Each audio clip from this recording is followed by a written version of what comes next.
Hello and welcome guys to my channel Call of Atheism. तो यार आज हम बात करने वाले एक ऐसे सो कॉल्ड केमिस्ट्री टीचर के बारे में जिसने आजकल अपना केमिस्ट्री एंड साइंस सब्जेक्ट छोड़ करके धर्मों का ज्ञान बांटना शुरू कर दिया है। एजुकेशन के मामले में इसने इंजीनियरिंग करी है, पहले पढ़ाता था केमिस्ट्री, फिर मोटिवेशनल स्पीकर बन गया, देन वो आ गया शार्क टैंक में जहाँ शार्क्स ने इसे अच्छे से धोया। 22% है।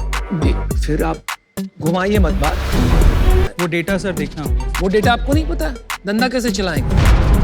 जी हाँ, मैं बात कर रहा हूँ अरविंद अलोड़ा की, जो कि एक मोटिवेशनल स्पीकर है, लोगों को मोटिवेट करता है अपनी स्पीच के जरिए। बट शार्क टैंक की इस शो के बाद इसे खुद को ही एक मोटिवेशन स्पीच की जरूरत पड़ने लग गई है। तो यार आज मैं अरविंद अलोड़ा का टॉपिक इसलिए लेकर के आया हूँ क्योंकि ये कहने को तो है केमिस्ट्री एंड साइंस का टीचर, लेकिन इसे मैथ्स की जरा सा भी नॉलेज नहीं है। और भाई मैं ऐसा क्यों कह रहा हूँ, इसने सूर्य और पृथ्वी के बीच की दूरी को हनुमान चालीसा के जरिए बताया। और वो कैसे बताया, चलिए आगे देखते हैं। गाइस, क्या आपको पता है कि जिस पृथ्वी से सूर्य की दूरी का पता लगाने में वैज्ञानिकों को सालों लग गए, उसे तुलसीदास जी ने हनुमान चालीसा के एक दोहे में वर्षों पहले लिख दिया था।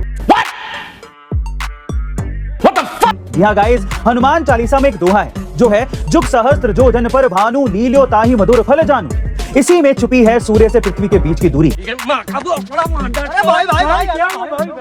कैसे? चलिए मैं आपको बताता हूँ। दरअसल इस दोहे में पहला शब्द है जुग, जिसे हिंदी में युग भी कहा जाता है। 12,000 साल। इसे दोहे में एक और शब्द है सहस्त्र, जिसका मतलब है 1000। और तीसरा शब्द है योजन, यानी कि 8 मील। अब 1 मील में 1.6 किलोमीटर होते हैं, यानी कि 8 मील में हो गए 8 × 1.6 किलोमीटर। अब अगर योजन चारों युग और सहस्त्र को गुना कर दिया जाए, यानी कि 8 × 1.6 × 12,000 × 1000, तो आएगा 15 करोड़ 36 लाख किलोमीटर, जो कि साइंटिफिकली सूर्य से पृथ्वी के बीच की प्रमाणिक दूरी है। तो भाई इन्होंने 4 युग को प्लस करके 12,000 ईयर का कैलकुलेशन किया, where unity doesn't matter. Then इन्होंने सहस्त्र के बारे में बताया, 1 सहस्त्र is equal to 1000, where unity doesn't matter. And again 1 योजन इज इक्वल टू 12.8 किलोमीटर। मुझे समझ नहीं आया इन तीनों की यूनिट कहाँ गई। मौजूदा में ऐसी कोई चीज ही नहीं होती है।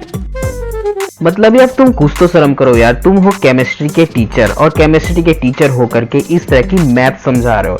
मतलब अगर तुम किसी चीज को इंटू कर रहे हो तो उसकी तुम यूनिट भी तुम उसे समझा नहीं पा रहे हो। मतलब यू की कोई यूनिट नहीं है, ना सहस्त्र की कोई यूनिट नहीं है, ना योजन की कोई यूनिट नहीं है, एंड तीनों को इंटू करके तुम किलोमीटर में आंसर निकाल रहे हो। यार इसका मतलब हम एक न्यू फॉर्मूला जनरेट कर रहे हैं, time into 1000 into distance is equal to distance. ये कौन सा फॉर्मूला है भाई? हमारे इंजीनियर भाई कब से इतने बुद्धिमान होने लग गया है। ये फॉर्मूला देख करके तो हमारे साइंटिस्ट सिर्फ एक ही बात बोलेंगे,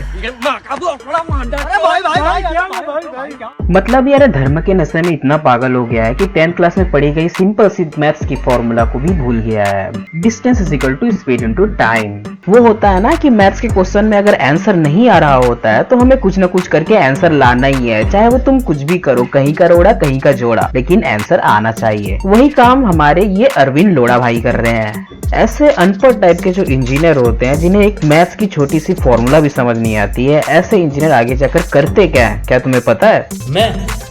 मैं बाबा टिल्लू नाम मेरा, बाबा टिल्लू, बीटेक फ्रॉम कानपुर।